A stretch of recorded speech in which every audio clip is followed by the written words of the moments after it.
Greetings. So I was looking at this YouTube community post by Dante Fortson, which he put out yesterday, which is addressed apparently to Berean TV, or at least has Berean TV as the central subject. And the YouTube community post has this very friendly message which reads, "Thank you for being a scumbag." With scumbag being apparently it's Dante's favorite pejorative. He refers to just about every person that's ever criticized him as a quote-unquote scumbag. Pardon my language. Whatever the case, I'd like to read through the post real quick and then discuss it a bit, because I think it provides us with an opportunity to explore Dante's reasoning, or the lacunae in his reasoning. Okay, so the post reads as follows, quote, "Why hasn't Berean TV addressed the elephant in the room? Common sense would tell anyone with a brain that somebody is lying, and the people lying are the people trying to sell you an Israel inconsistent with what the Bible made it clear they look like." And then he provides some biblical quotes. Quote, "And when the inhabitants of the land, the Canaanites, saw the mourning in the floor of Atad, they said, 'This is a grievous mourning to the Egyptians, wherefore the name of it was called Abel Mizraim, which is beyond Jordan.'" This is Genesis 50:11, in reference to all of Israel's appearance when mourning Jacob's death. Next quote, "And they said, 'An Egyptian delivered us out of the hand of the shepherds, and also drew water enough for us, and watered the flock.' Exodus 2:19, in reference to Moses' appearance." Next quote, "Art not thou that Egyptian, which before these days made us an uproar, and led us out into the wilderness 4,000 men that were murderers?" Acts 21:38, in reference to Paul's appearance. And so Dante comments as follows, "These people need to explain how they can tell the difference between an Israelite and a Hamite, when people living in the time couldn't even tell the difference. The truth is, they just want to be the biggest scumbags they can be towards black people that don't accept their clearly false narrative. They do not love their neighbors as themselves, as Christ said they should." And then he ends with, "Shout out to all of the true believers that have seen their behavior and walked away from these people based solely on that alone. Unless they start behaving like decent human beings, their numbers will keep declining, and we all know that the quote-unquote Christians acting like decent human beings is never going to happen." End quote. So that's Dante's post. It's a bit bizarre because, as I said, it opens as being addressed to Berean TV, but then when you see these statements that make claims about how certain people want to be, quote-unquote, the biggest scumbags they can towards black people that don't accept their clearly false narrative, I find it hard to believe that he includes Berean in that. That seems pretty strange. But again, Dante doesn't always engage in the clearest writing, so I would say he's invited to clarify what precisely he's referring to. In the meantime, I'd like to explore this whole point about, he feels that the ancient Israelites look like the ancient Egyptians, and therefore this is supposed to be indicative of, knowing who the Israelites today are, right? That's apparently his argument. It's not explicit, but that seems to be his argument. So I'd like to explore that a bit in this very short video, briefly explore that. Now, I want to open with a bit of a rule of thumb, and it's one that I've presented to Dante on a few previous occasions in our attempted correspondences, or my attempts to correspond with him on Facebook, and that is, clear writing requires clear thinking. At this point, Dante's argument is somewhat vague. We have to sort of infer it from, the vagaries of his statement. We have to attempt to read between the lines, and his reasoning raises a number of questions. Now, admittedly, we're not necessarily writing at this point, or we're speaking, so maybe we could say clear speaking requires clear thinking. But whatever the case, the point is that Dante's line of reasoning is somewhat foggy at this point. The central question, I think, is this. How does Dante define Israelite? Or if you like, we could change it to, how does Dante define who is or is not a Jew? Dante Fortson's definition of Israelite is unclear at this point, and I've asked him several times on Facebook to clarify how he determines who is or is not an Israelite, or what makes a person an Israelite. For example, consider this question. Does Dante accept or deny the possibility of conversion? This is an important question because if conversion is possible, if someone who does not descend from Jacob can convert to the faith of Israel and become a member of the nation of Israel, then, trying to get into the morphology of Israelites would be irrelevant. If conversion is a possibility, then morphology tells us nothing about whether or not one is an Israelite, right? It tells us nothing about whether or not one is a Jew. However, if he wants to deny the possibility of conversion, it does beg the question: based on what? Are there biblical texts which he would appeal to? Because it seems like verses like, for example, Esther 8:17 seems to clearly refer to people converting and becoming Jews. Ruth, the central figure of the book of Ruth, could easily be described as a convert as well. But whatever the case, suppose, again, I'm not trying to press any particular position. I just want to know what Dante's position actually is. It's quite unclear. So let's assume, for the sake of argument, that he does not accept conversion. Let's explore that possibility while we wait for him to clarify.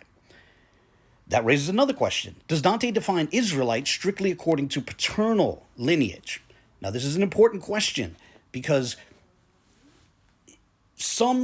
a lot of people who define themselves as Israelites today, for example, most one-Westers, or seemingly all one-Westers, almost all one-Westers, will have a very clear definition of Israelite, where you are whatever your father is. If your paternal line goes back to Jacob, you're an Israelite. If it doesn't, then you're not. And it doesn't matter who your mother was, or who your mother's mother was, or who your father's mother was. All the women of your lineage are irrelevant. The only thing that matters is your paternal line, your patrilineal descent. Does it go back to Jacob or not? That's the position of many Israelites, but it's not the position of all Israelites. And so it begs a question. Does Dante hold to this position? Does he limit the definition of Israelite to just paternal lineage, or does he factor in other lines of lineage as well? And, I've conversed with certain people who tried to claim like, oh, no, Dante definitely just pins it on paternal lineage. But he's put up Facebook posts where he's done this a couple of times, where he'll link to that Live Science article titled "Surprise, Ashkenazi Jews are genetically European." When you look at the article is talking about maternal lines. And so, there's only two possibilities. Either Dante Fortson sees your maternal line as relevant to whether or not you're an Israelite, or Dante Fortson didn't read the article that he's posted several times. I don't know. But it does beg the question. Hopefully he can clarify that as well. Why did he appeal to that article? Did he not read it carefully enough? Or does he consider maternal lines essential to the definition of Israelite? And by the way, it begs the question that if your maternal line is also essential to the definition of Israelite, it would beg the question, for example, Ruth. We mentioned Ruth before. Was Ruth an Israelite? And if not, was her son that she had with an Israelite? Was the son of Ruth an Israelite? And if not, think about what this might eventually say about King David if you start knocking out members of his lineage and saying they're not an Israelite and therefore their offspring isn't an Israelite, and so on down the line. So again, Dante Fortson is invited to clarify his position on what makes a person an Israelite. And by the way, if I can say this really quickly, he has close ties. Dante has close ties to Jacoba of the End of the World Ministries. Now, I'm not saying that necessarily means he agrees with every position that Jacoba has taken, but it's worth noting that he might agree with Jacoba on an interesting position that Jacoba has taken. Jacoba has taken the position that a person can have the paternal haplogroup, the Y DNA or Y chromosomal haplogroup, E1B1A, which is very common amongst the West African diaspora and the Americas. And he takes the position that you could have that haplogroup and not be an Israelite, which is interesting because it begs the question, does Jacoba believe that you can descend from Jacob paternally and not be an Israelite? Because Jacoba's whole argument was that if a person has that haplogroup and they're quote-unquote white, they're morphologically white, then they're not an Israelite. That's interesting. So it does beg the question, where does Dante stand on that? Does he believe that being an Israelite is strictly based on appearance, based on morphology? And by the way, let me show you what Jacoba said in this regard. It came up in a discussion on Vocab Malone's channel on DNA. Here, listen to this, and then we'll come back. All right, here we go. Minister, tell you, according to this particular guy, he lives his life as a white guy.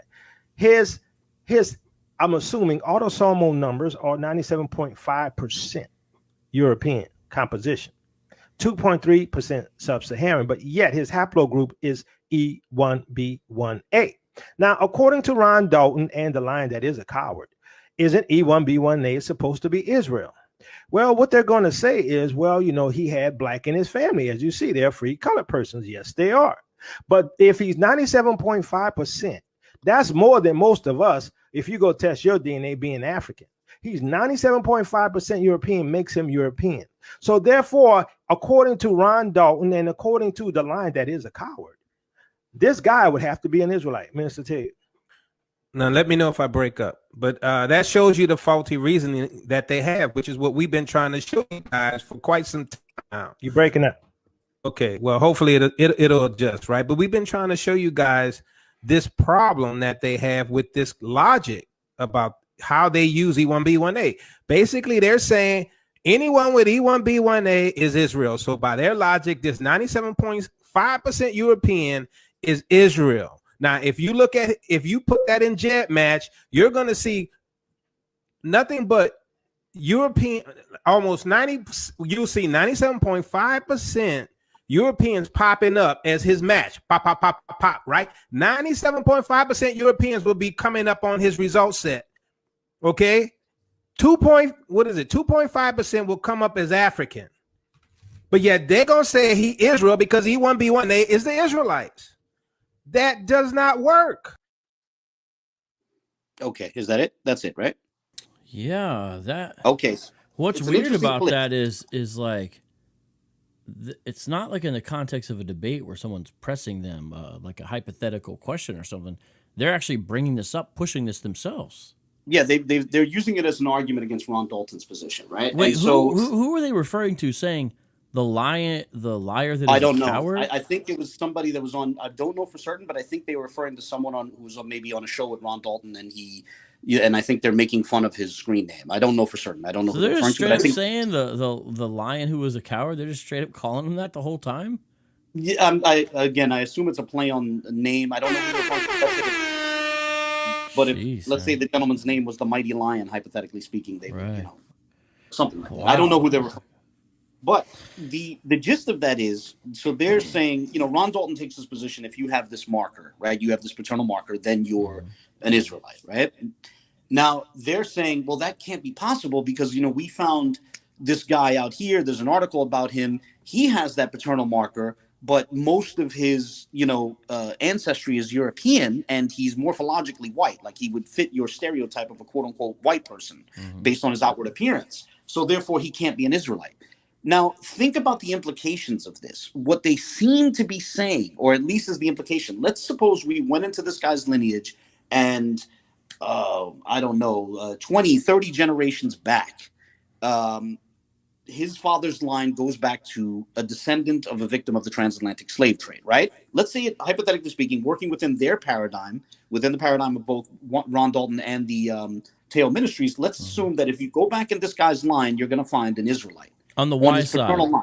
Okay. Yes, on his father's line. Yeah. And that Israelite has a son with a quote-unquote white woman, a quote-unquote white non-Israelite, right? Then their son, has another son with yet another quote-unquote white woman who's not an Israelite. Then that child, and so on and so on. They each son keeps having a son with 30, a woman who 30 generations of white women. Yeah, and so as a result, you get this guy who fits their stereotype of a white person, but his paternal line, hypothetically speaking, goes back to an Israelite.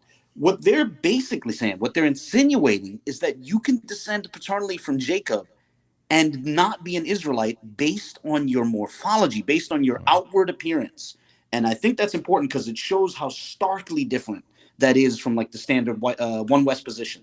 Because for them to make a big deal about what his other lines are, aside from his paternal line, the implication is you can have a descendant of Jacob, a paternal descendant of Jacob. His father's father goes all the way back to Jacob, but he's not an Israelite because he's, quote unquote white. His skin is too light, his hair is too straight, etc., because of the women in his family. This almost makes the One West position superior. Okay, so as I was saying, I have no idea if Dante agrees with that or not. Hopefully Dante will clarify, but I do get the impression that Yacoba and Dante seem to think of the definition of Israelite strictly in terms of morphology, strictly in terms of color, and not actually in terms of lineage. So it begs the question, how do you define who is and is not an Israelite? That their definition of Israelite is important because if they don't define it, then we can't have a serious discussion about who is and who is not an Israelite. Yet he's challenging people to address that question, you know? And that's why I said clear thinking requires, you know, clear writing requires clear thinking. Clear speaking requires clear thinking. So, you know, if he's not clear on his definition, then we can't have a clear and, you know, meaningful discussion on this subject, and he shouldn't bother inviting people to discuss it. However, if Dante does hold that strictly paternal lineage determines who is and is not an Israelite, then what that would mean is that morphology is irrelevant. You know, you could look different from a paternal ancestor a generation of behind you, you know, i.e. you can look very different from your father, much less your grandfather or your great-grandfather, much less a paternal ancestor that you had 100 generations back or 150 generations back. For an easy example, think of the very popular American music star Lenny Kravitz. Is Lenny Kravitz an Israelite? How do you know? If you didn't know his lineage, would certain Hebrew Israelites assume he was an Israelite? And that begs the question, was Lenny Kravitz's father, Cy Kravitz, an Israelite? Again, how do you know? If it's based purely on paternal lineage, then the example of Lenny Kravitz and Cy Kravitz shows that you cannot infer a person's lineage across millennia based on their morphology. You know, it becomes ridiculous for someone to say, oh, based on how Lenny Kravitz looks, he's an Israelite. And then you meet his father and you go, oh, no, based on how Lenny Kravitz's father looks, neither one of them are Israelites. But then if you can have such a drastic change in morphology, then who knows what Cy Kravitz's paternal ancestors look like 5 generations ago, 10 generations ago, 20 generations ago, and so on. It's preposterous.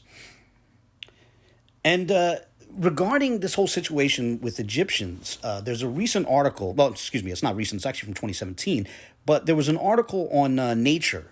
So it's on the website of Nature, nature.com, and I'll share a link in the video description. It's an article titled Ancient Egyptian Mummy Genomes Suggest an Increase of Sub-Saharan African Ancestry in Post-Roman Periods. The only reason why I bring this up is because if Dante and his supporters do limit Israelite identity to questions of paternal lineage, then it raises that we can talk, and that this whole attempt to appeal to Egyptians becomes more complex because Egyptians also had a number of different paternal lineages within their population. And this article is about genetic testing which was done on ancient Egyptian mummies. And it's an interesting subject. I just want to highlight this one portion right here, which reads as follows. And it says, Y chromosome haplogroups of the 3 individuals for which genome-wide data was obtained, 2 of which could be assigned to the Middle Eastern haplogroup J, and 1 to haplogroup E1B1B1, common in North Africa, end quote. Now, this is relevant because it shows that ancient Egyptians, first off, were diverse. Modern Jews are diverse, modern Egyptians are diverse, and ancient Egyptians were diverse. Different ancient Egyptians, different mummies are showing different haplogroups, different lineages. Now, I've mentioned before, and Dante should be familiar with my position, I'm not claiming that Ashkenazi Jews all descend from Jacob. I wouldn't even claim that most of them do. But it's worth noting that mainstream Jews, including Ashkenazi Jews, run across a spectrum of lineages, right? And there are literally millions of Ashkenazi Jews who have the paternal haplogroup J. And there are also many, many Ashkenazi Jews who have the paternal haplogroup E1B1B.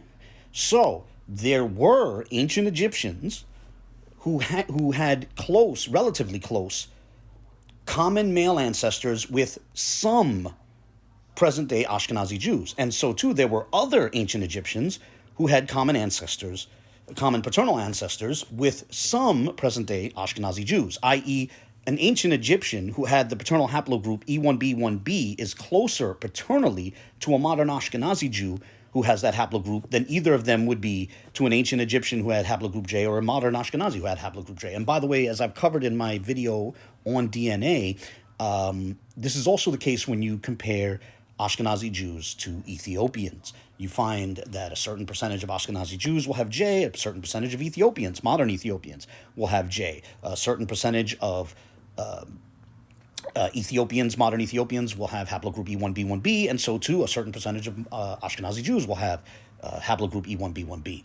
Now, these are populations that look rather different, yet they share a common paternal ancestor, a relatively recent common paternal ancestor. That's what you can infer from them having the same haplogroup. And what that means is that you can't infer a person's paternal lineage across millennia from their morphology, from their outward appearance, because you can have a situation where certain Ashkenazi Jews and certain Ethiopians look quite different, yet they're more closely related to each other than they are to other Ashkenazi Jews or certain other Ethiopians who look the same as one side or the other, or look similar to one side or the other.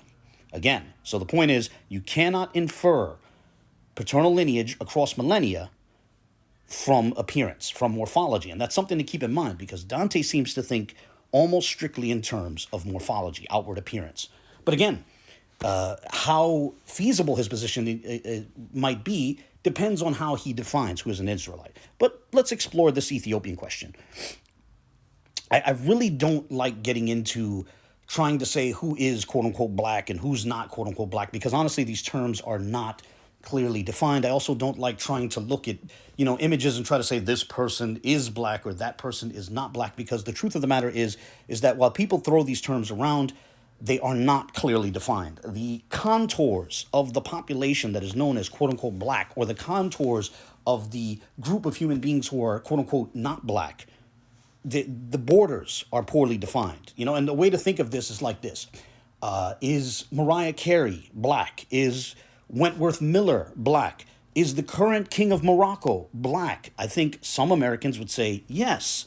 Others would say no. In the case of the king of Morocco, some would say clearly yes. Now, I'm not making any claims about what the ancient Israelites look like or didn't look like. I'm not putting forth a denial that ancient Israelites being quote-unquote black or meeting Americans' notions of black. Nor am I claiming that any particular person today who fits some designation of black is not an Israelite, okay? But the reason why I went on that series of disclaimers, because if we're going to talk about what ancient Egyptians look like, the reality is that modern Egyptians run across a spectrum of looks.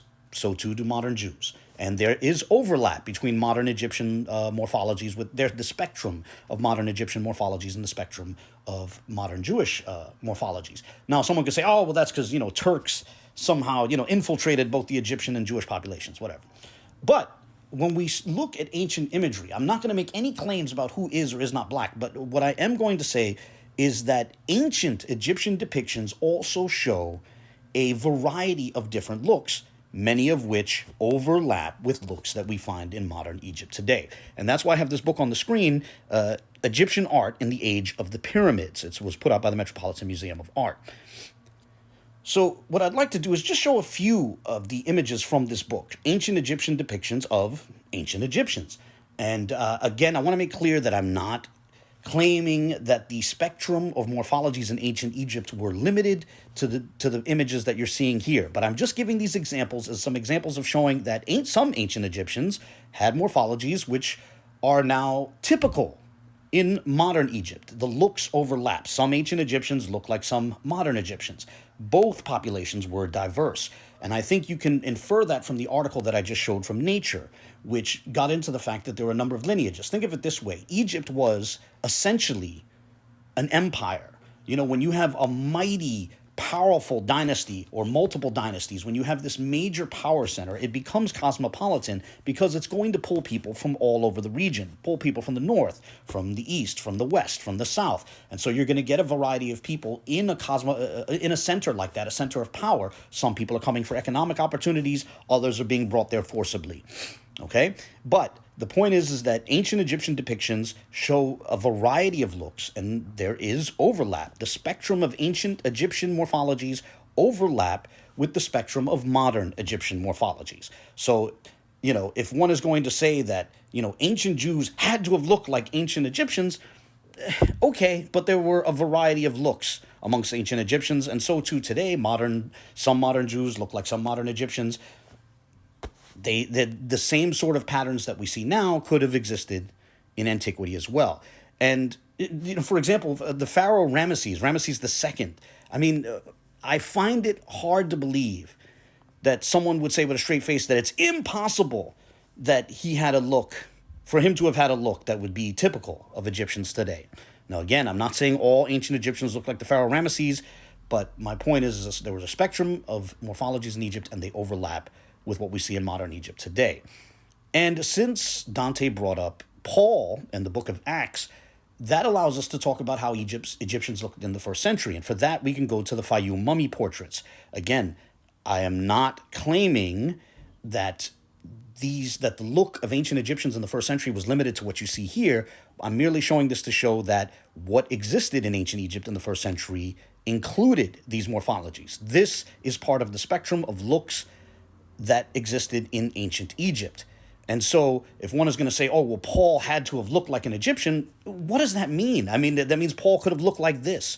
And moreover, this again tells us absolutely nothing about the lineages of any particular person today, right? You can't point to a person and say, oh, he looks different from what I saw in the Fayum mummy portraits, therefore he cannot descend from somebody who looked like what we see in the Fayum mummy portraits.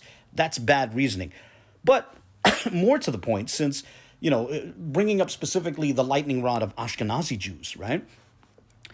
If ancient Jews look like what you see in the Fayum mummy portraits, right? If ancient Jewish morphologies mirrored what we find in the Fayum mummy portraits, there's nothing absurd about a people who look like that going into Europe and living for centuries in Europe and producing offspring that look like this.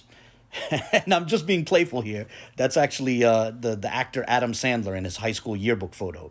But, I mean, all jokes aside, again, if ancient Israelites could look like this and they spent centuries in Europe, there's nothing absurd about them winding up looking like this. So there is nothing absurd about at least some Ashkenazi Jews descending from people who look like whatever ancient Egyptians look like. And I think that's supported by the genetic evidence, and it's supported by simple logic as well. But beyond all that, a lot of this was talking about morphology and, conversion and definition of Israelite. A lot of that worked sort of tacitly within the paradigm of the Old Testament. Dante Fortson affirms the New Testament, so that raises even more questions about how we define Israelite. For example, this gets us into the sticky territory of quote-unquote replacement theology, spooky replacement theology. But I would love to know, and I've tried to correspond with Dante on this, but he didn't offer any meaningful response. But I would love to know, what does Dante think Romans 2:28 and 29 mean? What does he think Romans 9:6 refers to? What does Ephesians 2:12 to 19 refer to? Because, that text seems to clearly refer to people who are outside of the politeas of Israel, of the citizenship of Israel, the citizenry of Israel. And yet, with Christ, they become sympolitai. They become fellow citizens of what? Apparently of Israel. And then somewhat more, I don't want to say esoteric, but in a more allegorical or indirect sense, in territory that's less literal, there's still the question of, is the tree, the quote-unquote tree in Romans 11 Israel? What's Dante's position on that? How about the woman, the quote-unquote woman who's discussed in Revelation 12? Is that a symbol of Israel? What does this refer to? How you answer these questions is going to have a dramatic impact on how you define who is and is not an Israelite, and likely it's going to have it's going to draw one into the conclusion that morphology is irrelevant, that you cannot define who is an Israelite based on how they look.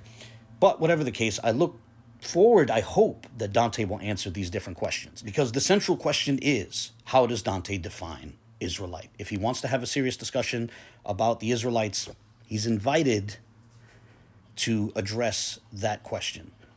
Give a clear definition of Israelite. Is it based on paternal lineage? Is it based on maternal lineage? Do you accept conversion? All of these are important questions. And if he does not have a clear definition of Israelite, then we cannot have a meaningful conversation with Dante Fortson about who it may be or may not be an Israelite. It's that simple. As I say, clear writing requires clear thinking. If his reasoning is not clear, then we can't meaningfully address his arguments, because his arguments are vague at this point, and they've been vague for years. On that note, I look forward to the comments of others, especially supporters of Dante Fortson, people who think they know Dante's position, and or even critics of Dante's position, or what they think might be critics of Dante's position. And most of all, I would love to hear from Dante himself. He's always welcome to comment on my videos. I would never censor him if he did. I don't censor anyone, so he's always welcome to comment here. Or he can just make a video or some sort of Facebook post or social media post or whatever in response. Although, from past experience with Dante, I must confess, forgive me, but I must confess, I get the impression that he's likely to not address these questions, and he's likely to try to change the subject to something else. Whatever the case, we'll see. On that note, God bless.